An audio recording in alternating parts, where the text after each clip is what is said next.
There's a moment in Norse myth when you realize the end doesn't come with one clean strike. It comes in bites. A wolf yawning its jaws wide, a horn that calls, a bridge that trembles, footsteps that should not exist. And in the middle of it all, a god who paid an eye to see farther than anyone, yet still can't stop the wave. So the real question is this: what powers keep the world standing before it falls? Today we line them up, from the subtlest to the most devastating.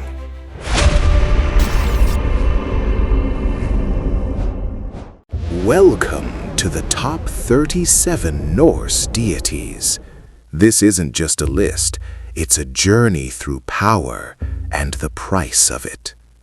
Here we'll meet the Aesir, the Vanir, and the cosmic forces that run through them, gods and goddesses of war and harvests, oaths and healing, but also light, night, and the cycles of the sky.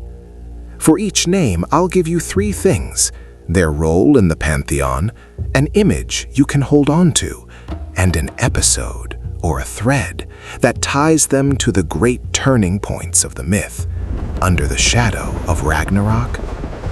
We start at the bottom, because in the mythic North, sometimes all it takes is a name whispered to move the stars. Bil is a presence of the sky, tied to the night cycle and to time that moves without making a sound. She isn't a loud goddess, more like the pulse of the cosmos than a voice with a long story. Picture a pale streak among the stars, like frost on cold stone. She doesn't shout, she doesn't command, she marks. And yet, in the stories, Bil isn't only an idea. She is also a child taken by Mani along with Huki, torn from earth and carried into the sky. And in a world racing toward Ragnarok, even the one who marks becomes essential. Because when the sky stops keeping time, you understand how fragile time really is. Dagr is day made flesh, a cosmic power that brings clarity and rhythm into the world of the gods. Not a warrior, the living clock of the universe. You feel him in the tales like light slipping through wooden boards, warm and sharp, forcing the shadows to retreat. And if you want to truly see him, imagine Dagr on the horse skin faxi, its mane throwing light across the world as if dawn had hooves. When Dagr passes, the hunt resumes, swords gleam, oaths become possible again. And at Ragnarok, when order cracks, one truth hits hard. If a day never came, courage would have no light to stand in. Nott is night, a cosmic force that wraps everything in a heavy cloak. In the myths, she isn't only darkness. She's a condition, a boundary, a breath that slows. And Nott crosses the sky on Hrimfaxi. From the foam of its bit, dew falls, as if night sweats cold over the fields. You feel the air sharpen, the wood creak, and the world draw closer and more dangerous. Nott doesn't attack you, she surrounds you. And when everything is night, even the gods become vulnerable. Because night brings dreams and omens. And omens are what the Norse fear most and listen to hardest. And in the dark, fate whispers without witnesses. Mani is the moon made flesh, a cosmic force and soul's brother. A cold light that shines without warming. Hidden time, tides, cycles, waiting. Picture the sky as an ice track and Mani as a skater pursued. In the stories, he runs, hunted, and his flight measures the nights. There's a shadow at his back, the omen of the end, when the wolves of the sky finally catch him. And then the world will lose one of its oldest rhythms. If even the moon is running for its life, the warning is already written. Sága is living memory, the story that doesn't get lost. Her power is subtle. She doesn't strike, she preserves. In your mind, you can see her in a quiet hall, cups filled, words flowing like dark, sweet water. And in an old verse, Sága sits at Sjöfn. There she and Odin drink all day from golden cups, while stories become destiny. Without Sága, glory doesn't last. A hero dies twice, first in blood and then in memory. A god without a tale vanishes like smoke over a fire. Snotra embodies prudence, measured conduct, practical wisdom. She doesn't need thunder. She prevents thunder from falling. She's the voice you hear when a room heats up with anger, a heartbeat before the brawl, a breath that puts things back in order. In Norse myth, composure is rare and precious as gold in winter, but because it's rare, it's ignored. Many wars begin like that, because no one listens to Snotra. Ver is attention, awareness, the act of truly seeing. She is the goddess who knows, even when she shouldn't, and who notices what others pretend not to. A gaze that doesn't blink, it doesn't judge, it records, reading through appearances. In a world full of tricks and shape-shifting, Ver is an antidote. And yet, awareness doesn't always save you. Sometimes it only makes the end hurt more. Because seeing Ragnarok coming is not the same as being able to stop it. Sin is refusal, the barred door, the no that rises like a wall. She turns accusations away, guards thresholds, holds the line. You picture her planted before an oak door, hand on the latch, eyes unmoving. You don't need an army when you have sin. But in Norse myth, even refusal has a price. Every no makes an enemy. Every closed door breeds resentment. And resentment, as you know, grows well in the cold. Hlín is protection, the quiet embrace. She is tied to Frigg and to the work of shielding those meant to suffer. Let it feel like a hand on your shoulders while the storm howls. The cold stays but becomes bearable. In the north, protection isn't a privilege, it's a truce. And Hlín is exactly that, the necessary illusion that for a moment someone can keep you safe. Gna is the swift messenger who crosses worlds. Pure motion, information running between Asgard and elsewhere. Watch her cut the sky like a blade, leaving only a thin whisper of air. In a pantheon of alliances and betrayals, speed is power. And as Ragnarok draws near, what matters isn't only knowing, but knowing first. Lofn is consent, the freedom to join what should be kept apart. She is tied to difficult unions, bonds that break rules. Two hands meet under a table, secretly, one whispered yes against a whole world of no. In Norse myth, love is never only sweetness, it is choice and risk.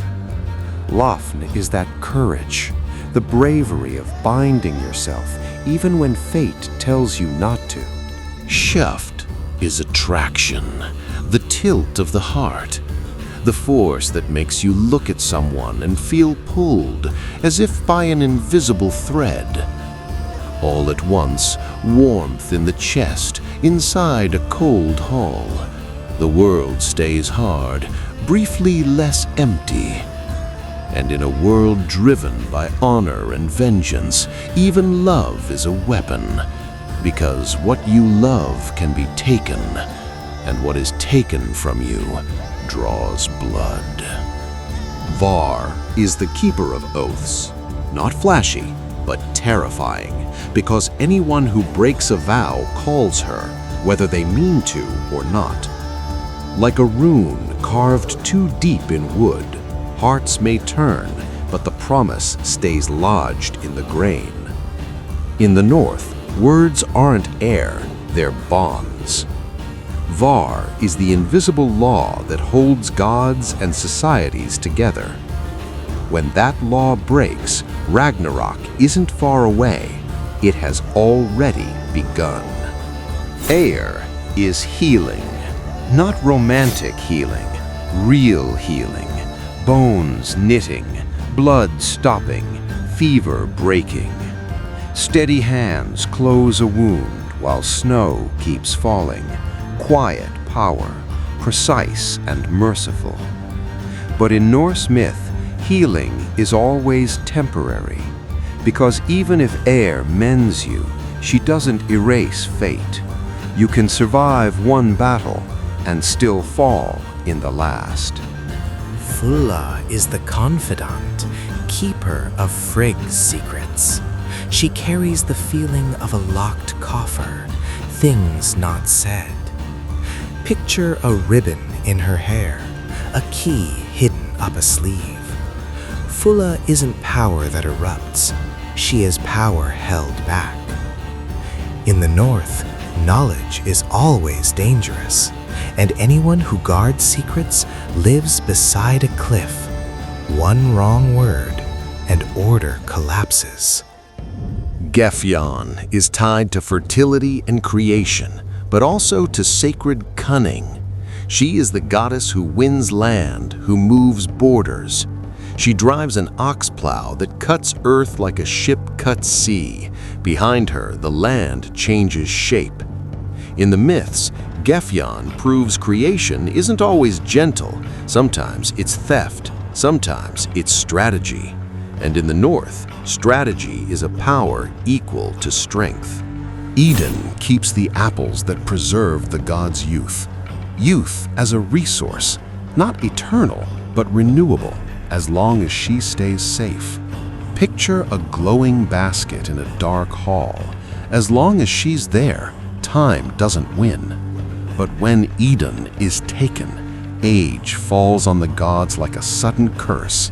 And you realize Norse immortality has a trick. It isn't being forever, it's having the cure. Lose the cure, and you're like everyone else. Nanna is love and grief. She is the figure who breaks when Baldr dies, not a scream for vengeance, but a collapse into sorrow. A soft light in a dark room, grief made gentle, love refusing to die. In the north, death isn't only an event, it's contagious. Tragedy doesn't strike one body, but whole families, whole worlds. And Nanna is proof that even the gods can't carry everything. Sigyn is loyalty that endures. Loki's wife who stays when everyone leaves, holding a bow to shield someone who doesn't deserve shielding. Arms trembling, bow lifted under poison drip, loyalty as long endurance. In Norse myth, loyalty is often tragic. It doesn't save, it doesn't redeem, but it makes horror survivable. Sigyn doesn't change Loki's fate. She only keeps him from going mad too soon. Sif is fertility, earth, golden fields, the image of living prosperity. You picture hair like gold in the wind, and in the myths, that hair is cut, stolen, profaned, because beauty draws the hand of chaos. Sif reminds you prosperity is fragile. A harvest burns, a temple falls, and the world, in a blink, becomes hunger again. Ullr is winter, skis, the bow, cold competence, precision. Not a god of grand speeches, of perfect movements. The hush of a winter hunt, bow drawn in silence, breath turning to frost.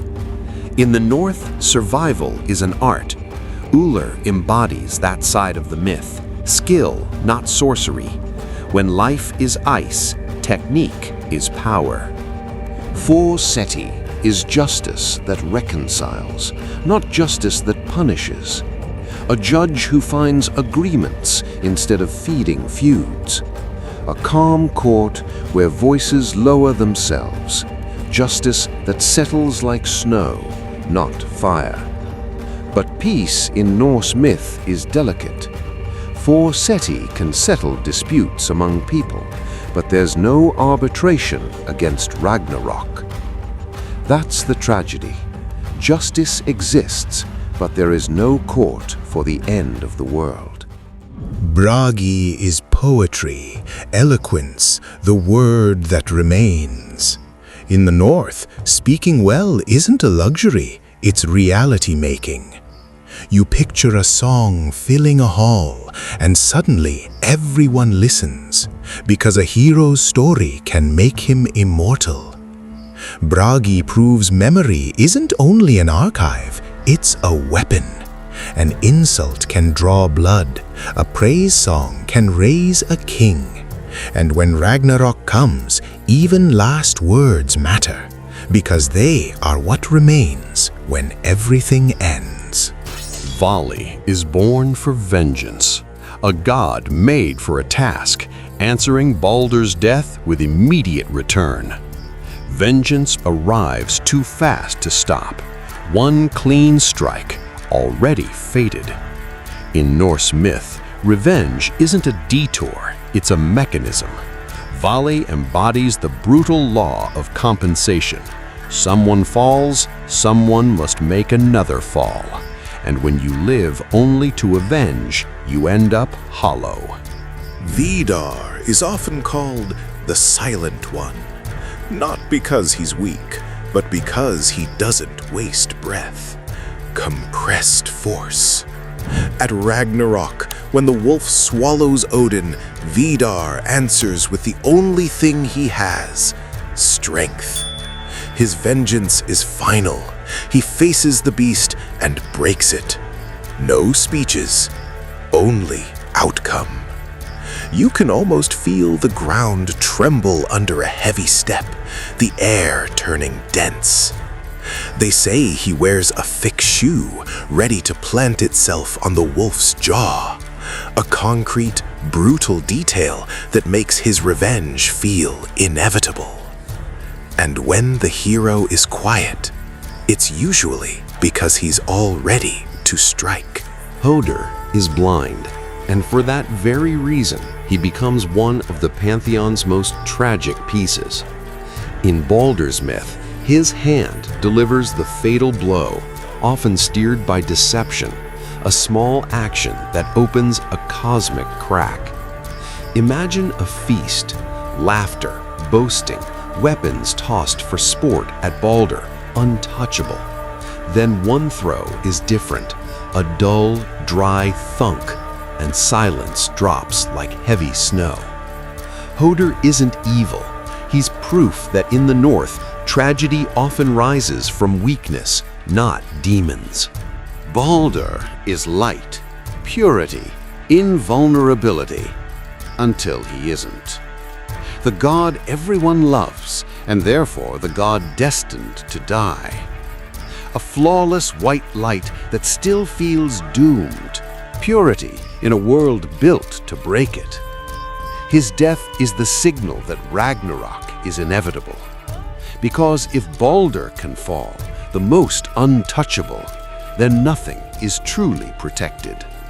Heimdallr is guardian and sentry, the one who sees and hears more than anyone. He stands at the boundary where the world ends and the other begins. Imagine him at Bifrost's edge, eyes that never sleep, air sharp with frost, cold biting every breath.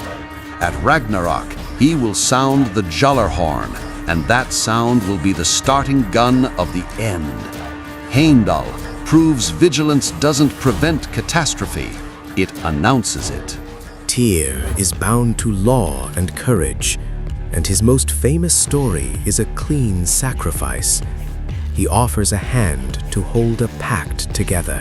When the gods want to chain Fenrir, they need a guarantee. Tyr places his hand in the wolf's mouth as a pledge, and when Fenrir understands the trick, the bite seals the bargain in blood. The scene is almost physical. The beast's hot breath, the sudden clamp, pain flaring and then turning to iron. The point isn't only the wound, it's the choice. Tyr becomes the symbol of courage without glory, oath made flesh, in a world where words carry real weight. And in that gesture, Tyr pays the price everyone else demands. Njord is tied to the sea, the winds, and prosperity. His power smells of salt and wet coins. Think of him at the edge of night and sea. Harsh wind, rough water, seaweed and wood caught in the pull. Wealth comes, so does peril. Njord is also a trace of the great fracture and reconciliation between Aesir and Vanir. Gods exchanged as hostages, a pantheon changed forever. And if peace is born from a pact, it lives only as long as that pact holds. Freyr is tied to fertility, harvests, peace, and sacred kingship. A power that makes things grow, not a power that destroys. But his deepest shadow is a choice. In some tales, he gives up his sword for love, and that surrender comes back to collect. Picture a king who smiles as fields rise, but behind the smile is the knowledge that when the last battle comes, he will stand without the weapon that mattered most. In the north, even peace has a price, and Freyr pays it early. Freyja is love, desire, magic, death. A vast goddess, sweetness and ferocity in the same breath. Visualize her in a cloak of feathers, gliding with predator grace. Then she cries gold, because even the most radiant things in the north suffer. Freyja receives half the slain, not only seduction, choice, power, destiny. And when Ragnarok comes, you understand love isn't the opposite of death.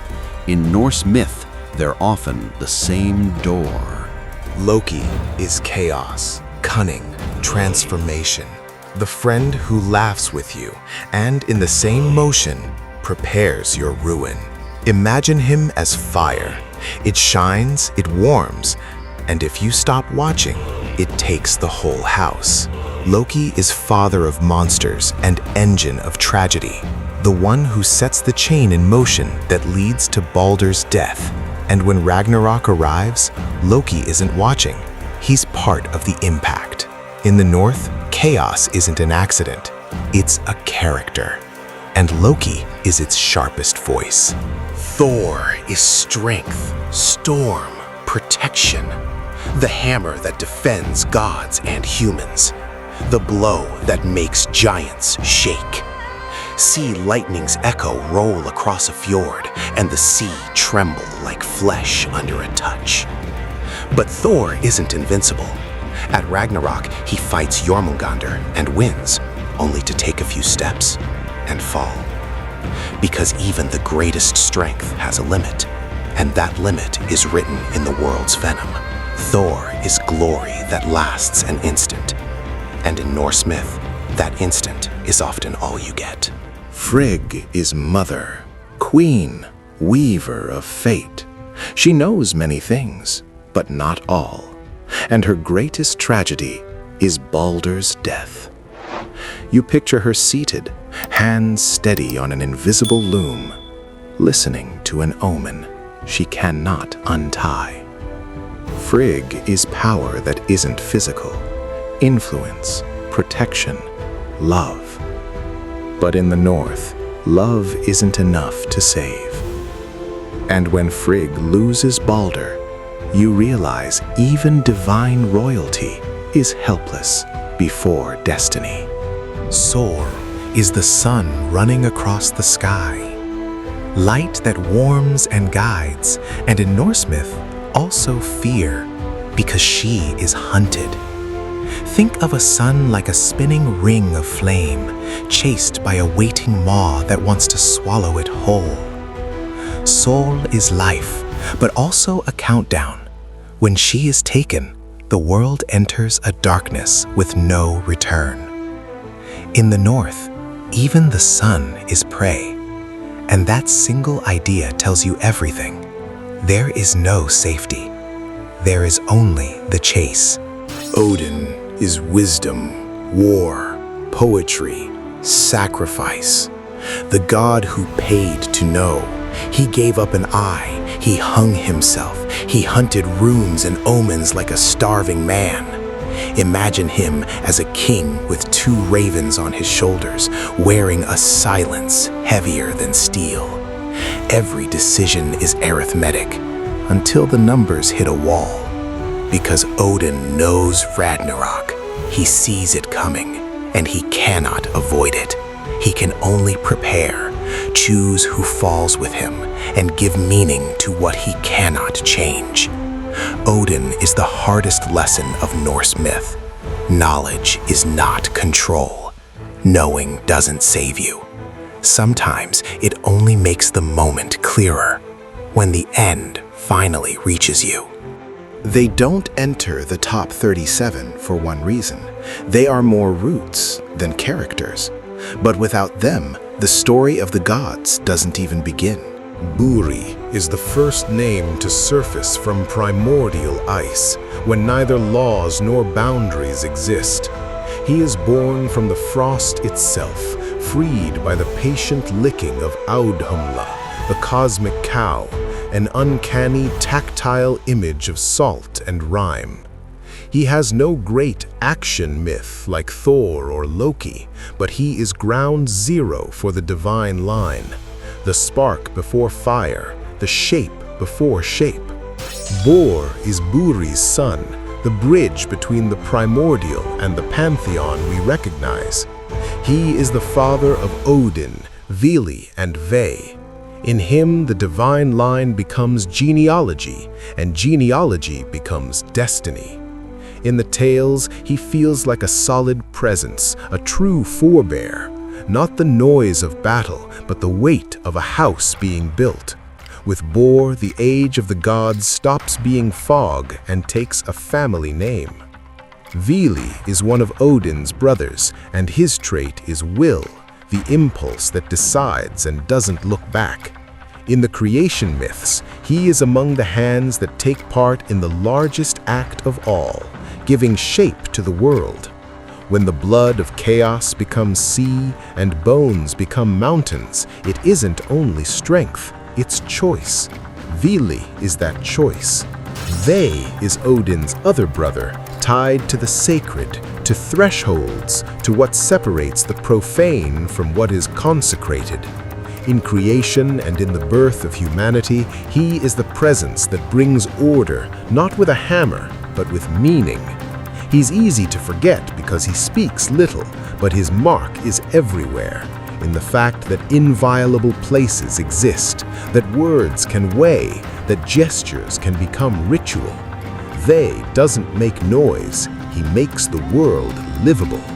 We've crossed 37 powers and brushed 4 roots without which the story wouldn't even begin. Some roar like thunder, others whisper like snow, and yet each one holds up a piece of the world. In Norse myth, the gods don't promise safety, they promise meaning.